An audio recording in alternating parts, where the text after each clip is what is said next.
Dr. Lacy's smile could brighten an entire room. She loved nursing. It was like a spark in her heart. She made sure that you knew exactly what she meant by her words. I wish that Dr. Lacy was still with us because I would have loved to have tapped into some of her wisdom. And she was always so giving, and people would just, want to soak up the knowledge that she had. Those of us who've had a touch of Dr. Lacy, that's our obligation to carry the ball forward.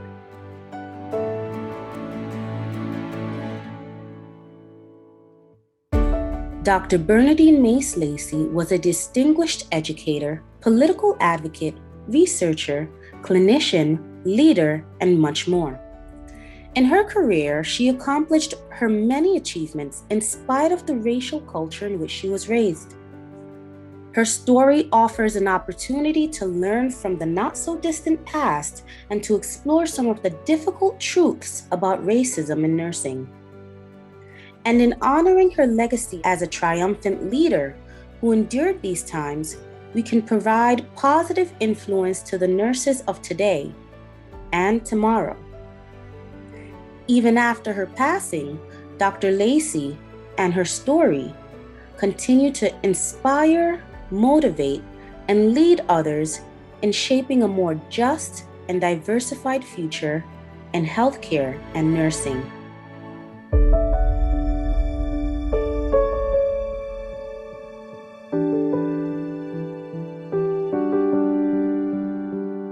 I think it's going to be fun for me in many ways to relive some of these circumstances and what I feel about them now as opposed to what I probably felt about them at the time.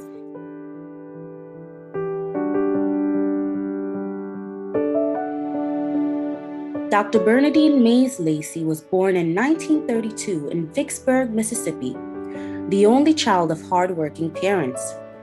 Growing up at a time when discrimination practices and racism surrounded everyday lives, Dr. Lacy was developing the strength that she used not only in her personal life, but would draw upon in her academic and professional journey.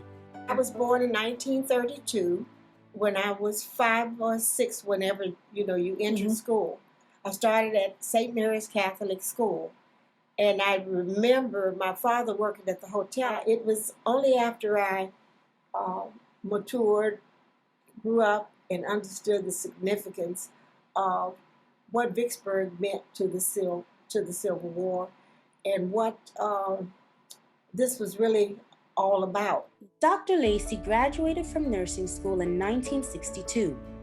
She had chosen the Guilfoyle School of Nursing in Jackson, Mississippi, because it was the only one in the state that accepted Black students seeking to become RNs. Lacy described her school as segregated, with the few Black students who were admitted separated from their white peers in both the classroom and clinical settings. Lacy said she was one of 8 Black students, all of whom were forced to sit in the back row, while the 64 white students sat up front. This separation at school was unsettling, but it was also something she faced in her everyday life, growing up in the Jim Crow South. Now, there was a movie theater several blocks from our house. Now, I could not attend the side of the movie where the whites were. They went downstairs in the movie, and Blacks had to sit in the balcony in the movie, and it was a separate entrance. The white entrance, and then for the coloreds, it was another entrance, and they had a colored lady that sold the tickets there. In 1969, Dr. Lacy graduated from Georgetown University's RN to BSN program as one of the first Black students to be admitted to this institution. She continued to advance her education and received a master's in sociology from Howard University in 1985. Dr. Lacy completed her EDD at Teachers College, Columbia University in 1991. Through all of her years of education and leadership, Dr. Lacey brought along others for the ride as she shared her wisdom in building a stronger nursing community.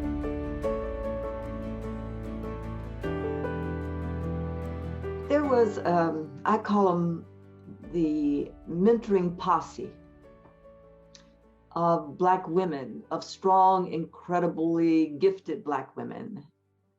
And Dr. Lacey was one of those. I don't think there's a mentoring opportunity that she let slide by her. And when she's there is such an incredible presence to her.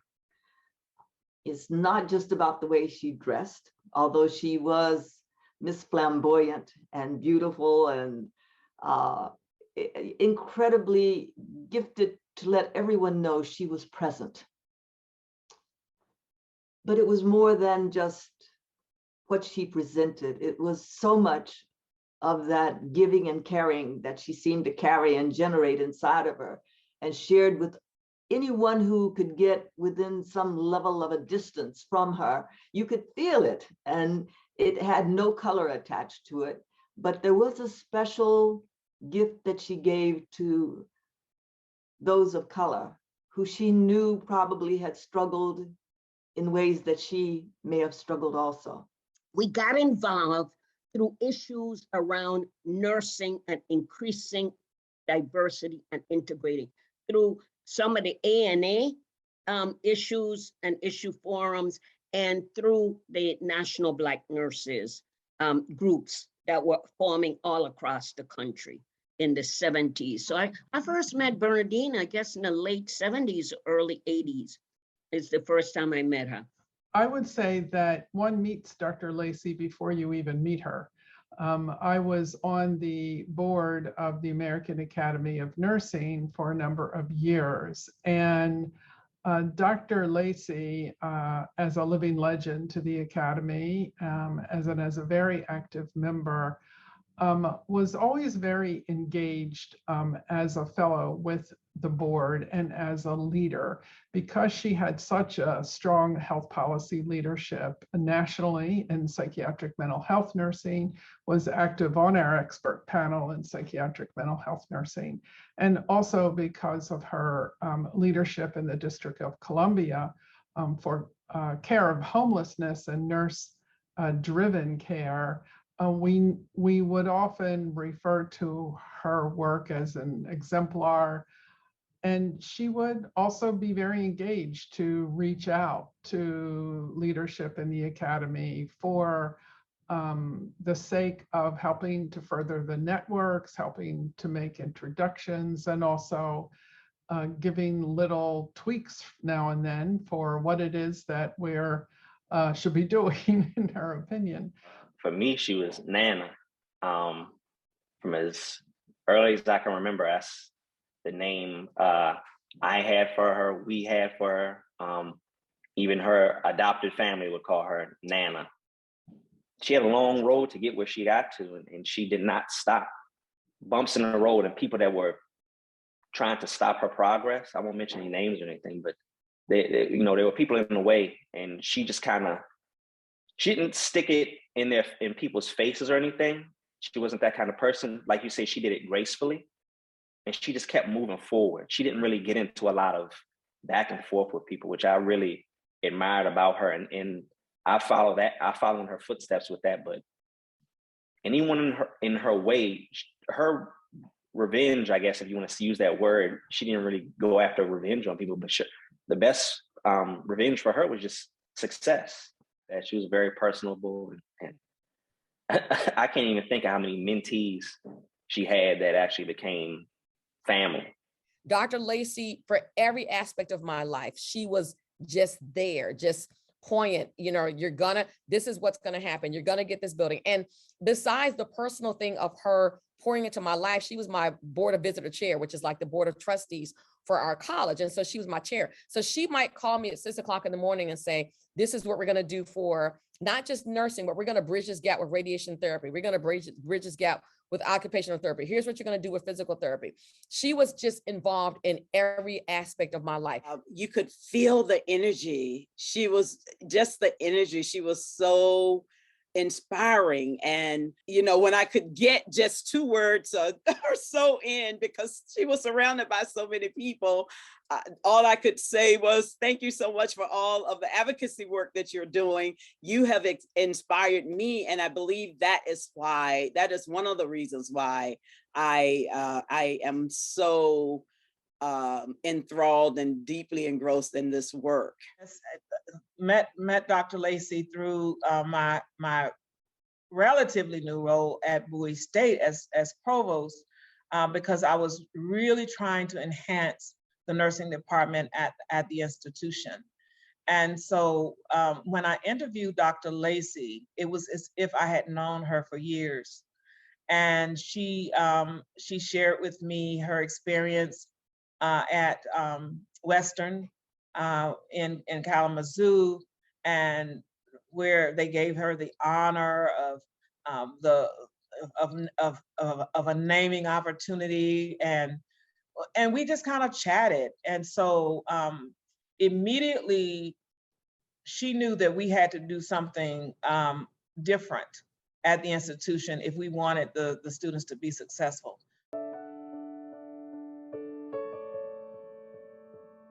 I was a senior then, and the things that I had gone through many times, you know, being called nigger any number of times. And in fact, the patient even threw a tray at me one morning, you know, told me that they feared that I would do something wrong to them. And he ordered me out of the room. No matter who you are, where you are, you've got some feelings and about yourself.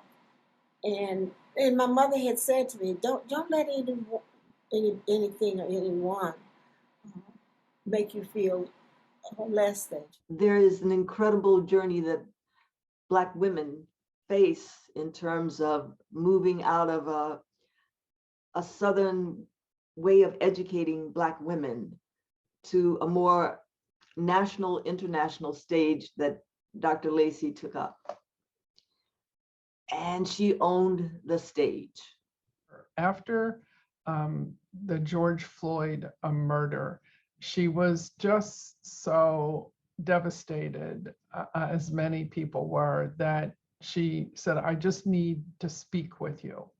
And so here is a person who had accomplished so much in her life, and who, after the murder of George Floyd, and I think the sense that she and many felt that we've come far, but yet we have so far to go, that she felt so strongly that nursing was an answer.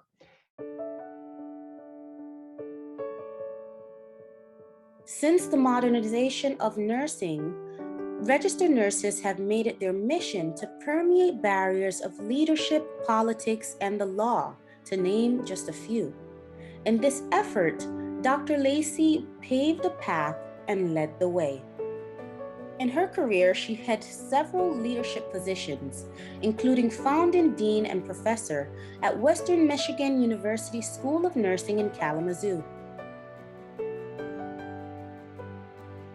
and received numerous awards, including an endowed chair named in her honor at Western Michigan University.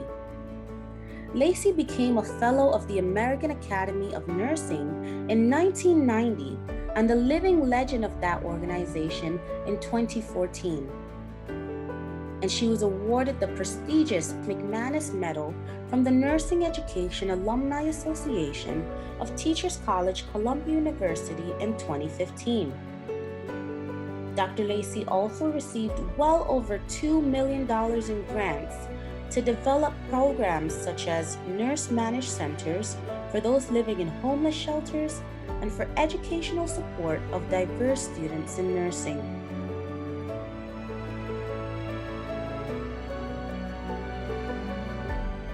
There's not enough, you don't have enough recording for me to talk to you about the things that Dr. Lacey did for me, and just the important part of my life, of why I sit in this chair, as the dean for the College of Nursing and Allied Health Sciences at Howard, because Dr. Bernardine Mays Lacey was the one who said, this is what you're going to do, and here's who you're going to be, and this is what you're going to become, and I want you to meet this person and meet that person. It was Dr. Mom, it was Dr. Lacey, it was her leadership. I think Dr. Lacey would say, or Bernardine, as those who knew her called her, that you don't have to wait until your journey is finished to start mentoring. See, my marching order from Dr. Lacey is to find ways within nursing for African American Black nurses, nurses of all colors, ethnicities, and white nurses to get together. And the marching order was, to create a better pipeline, but also better understanding of experiences of Black nurses that is unseen. I mean, how many people knew that Dr. Lacy was shot at? I mean, that's something that, could be an FBI crime. In order for us to deal with health disparities that we're looking at now, we have to have people at the bedside that look like us. And the only way you're going to be able to do that is to educate them, and to educate them about health disparities and where those socioeconomic components are and what those differences are and why it makes a difference and why you need the NYUs and the UCSFs and the Howards and the Tuskegees. And here's why all of that makes a difference. And so she was not closed-minded to what we needed to do as nurses of color, but at the same time, regardless to your color, regardless of the melanin in your skin or not, when you go to bleed, it doesn't say A positive Black, it says A positive, it says O negative, it says O positive. And she was very real about, here's where we are underneath, under the skin. That's who she was. Sometimes I think we're overlooking what's right before our eyes. And the other thing I think I've learned now is stop looking and talking about the deficits that folks have and look at what are the strengths they have. That's what I thought about with these women. I said, if these women can live on the street, they've got some strengths that we need to capitalize on. So that was what led me to say, let's do this another way. So it's not just what communities don't have, but what are the strengths that they do have. Let's work with those and not talk about what they don't have. And Dr. Lacy, with all of her contacts, we were able to fill out that roster of full-time faculty pretty quickly. And so the first thing we decided that we needed to do is to look at this program, look at this curriculum. And she has all of these connections. And so she went to someone on the board and talked with them. And so she came back and she said, Dr. Ramsey, we need to build a new program, and we need to abolish this program, because at that time it was called a generic program. So I said, look, you're the expert. So what we did was we put in the paperwork to abolish the generic program, and parallel had this new program that was being offered to the next cohort of students. And so that worked so well. She had a person that was her right hand that she mentored, and they actually were able to get that program turned around. And she told me, she said, now, Dr. Ramsey, and when the next scores come out, they're not going to look that good because they have to measure by the program that's in place, but that's our last cohort. And you're going to see a difference. When that first class graduated in the new program, our pass rate was somewhere around 95%. And so that was just so impactful for the university. And then the other thing she did is she was a fixer. Mm-hmm. And she fixed a lot of these nursing programs that were going down the drain. And she went in there and she cleaned up a number of nursing programs, not by attacking anybody, but going in and looking at what they had, that their strengths, and then helping them to see, what needed to be done. I think that one of the things I try to talk to students about is you can learning comes through a number of people. the cleaning person at your facility, you can learn something from that person. Don't just shove them off. Right. You know, volunteer. I tell students, volunteer sometimes. Just go to these places where you may have an interest in. Volunteer. You know, take it on. See, the way that some things I've done, I've taken it on because I was maybe asked, like the White House, come to the White House. But then here, Senator Rockefeller is sitting over there looking at me and saying, I'm going to call her, you know, because he saw me at Hillary stop. And then he said, oh, yeah, then she needs to be on my committee. I think that I could have overlooked Nancy and Lois. They were working as nursing assistants. But the recognition that these women had so much more that they could offer because they knew the life of the homeless. Yeah. They lived it. I didn't live that. I could help work with them, expand and extend. And Nancy's not going back to public health. She loved public health, so I like that. She's so. I'm not sure where all the answers lie, but you're going to find some of who you are in the strangest places. It's not going to be where you think it is. And That's a great sentence. It's not going to be in the place where you think it will be. It may not be at Georgetown, but Georgetown prepared me to be able to, when it came to me, those things, I had the skills to take care of them. Teachers, it may not be a teachers, although teachers, God knows, they have a different way of thinking about the world. So go there because you're going to get some idea. People having access to health services, then we need to talk with the people who provide transportation and talk with them about what do you see we could do to be able to connect this community to where it needs to go for its health service, or what can we bring and to this community to help them. You know, nursing sometimes thinks that they're in this fight alone, and they're not. There's so many people and services we can work with to get done what we want to have done and what we see, but we've got to allow them to come in and talk to us about how they see the challenge. She challenged systems. That's one thing she did. She challenged the systems, just like she challenged them when she made sure she got through Georgetown. She challenged that system about how homeless were treated in Washington, D.C. She's challenged systems where she felt that they needed to put more money into these historically Black schools and to get students the kind of resources they need. And so I saw her as somebody who would take on a system that she felt needed to change or needed to do something or have some correction in what they were doing. Bernardine Lacey was always focused, and someone gave me this phrase of intentional urgency. And I just think that's a lovely term that could describe Bernardine Lacey. She was intentionally urgent. So there was not this urgency to her, wild, chaotic. It was an intentional, focused, elegant urgency to her. People who experienced what she experienced would have given up.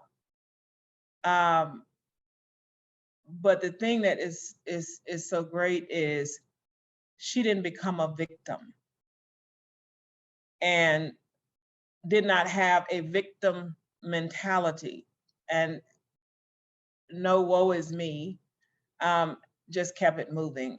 And I think that we, especially in the climate that we are in today, we really need to look at ourselves individually and see what we can do to ensure that we don't become a part of the problem. I don't think Dr. Lacy ever allowed herself to become a part of the problem. I think even though her legs were weak with the cane, her mouth ran perfectly fine. Her brain at 80 some years old was on and popping. 2, 3 o'clock in the morning, you get an email from Dr. Lacy giving you instructions. The worst email was, call me Dr. Mom. Oh Lord, what did I do? You know? I don't know if people notice about her, but she was hilarious and funny. She was always laughing, especially when she got around me. I joke around a lot. So, and her and I had a lot of inside jokes. So we would always find ourselves laughing, even on the phone or in person. I think for her, the thing she was proud of was the journey. It was just, how she got there. And I think that's what a lot of people admire about her. Like you say, it was the graceful manner in which she, carried herself. The thing about Dr. Lacy, she was a great nurse, a great humanitarian. I've heard a number of her stories about when her tenure during the time that she was at Howard University and all of that. When I graduated from Dr. Lacy to Dr. Mom, I was in like Flynn, as they would say, hey. And then I get to meet Sean, who was the love, heart palpitation, S1, S2 of life, the only grandson of the beloved. If you got to meet Sean and Cassidy and little Sean, and you get to meet the entire family, and then I got to meet a son and the daughter. You get to meet the family, you get ingrained in. I got to meet Dr. Lacy, Wilbur Lacy, and she basically never left you in doubt about her presence, about her caring, about her integrity, about what she believed in and who she was, and her own journey from Mississippi to all the way to wherever we were then, and that it was a worthwhile journey. I never saw her without a smile on her face. And when a person approaches you and they have a smile on their face, and you are reporting to them, and you know that they will not have you do something that they themselves wouldn't do, it makes the environment one that's more conducive to productivity. And so that's really what I saw in Dr. Lacy. In both the political, the policy, the professional relationships that she had, my sense is that she was very much in it with the heart. And those relationships were very important. She exuded grace the whole way, accomplishing her goals. So I think for her, the thing she was proud of was the journey in terms of her career.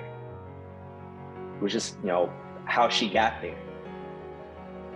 And I think that's what a lot of people admire about her. Like you say, it was the graceful manner in which she, carried herself. With all the news in the world today, I can feel joy, just sitting here talking to you.